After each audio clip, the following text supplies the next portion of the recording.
ইন্নাস সালাতা তানহা আনিল ফাহশাই ওয়াল মুনকার। জোরে বলি আল্লাহু আকবার। আল্লাহ রাব্বুল আলামিন বলেন, নিশ্চয় যারা সালাত আদায় করবে, যারা নামাজের প্রতি ভালোবাসা অর্জন করে নামাজের প্রতি ধাবিত হবে, এই নামাজ তাদেরকে অন্যায়, অশ্লীল, বেহায়াপনা, সমস্ত কুকর্ম থেকে যিনি হেফাজত করে দিবেন তিনি কে? আজকে আপনার মনে হতে পারে আমি আপনাদেরকে বানিয়ে বলছি, বিষয়টা এমন নয়।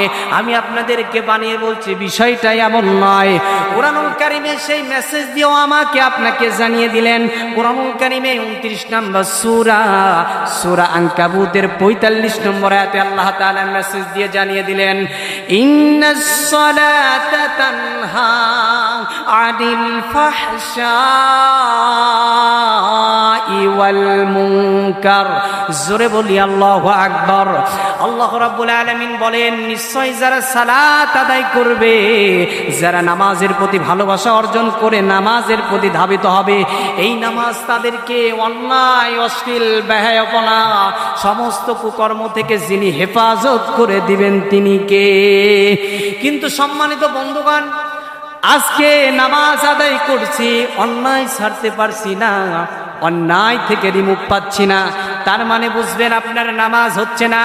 নামাজ পড়ার পরেও আপনি সুদ খাচ্ছেন, নামাজ পড়ার পরেও আপনি অপরকে ঠকাচ্ছেন, নামাজ পড়ার পরেও অন্যজনের সম্পদ দখল করে নিচ্ছেন, নামাজ পড়ার পরেও আপনি যেই চেয়ারে বসেছেন সেই চেয়ারের সাথে বিয়াদবি করছেন। আল্লাহ রাব্বুল আলামিন এই মেসেজটা জানিয়ে দিলেন, যদি তোমরা আমাকে ভালোবেসে যদি নামাজ আদায় করতে পারো, সঠিকভাবে আমাকে ভয় করে যদি নামাজ আদায় করতে পারো, এই নামাজটা তোমাকে অন্যায়, অশ্লীল, অবিচার থেকে হেফাজত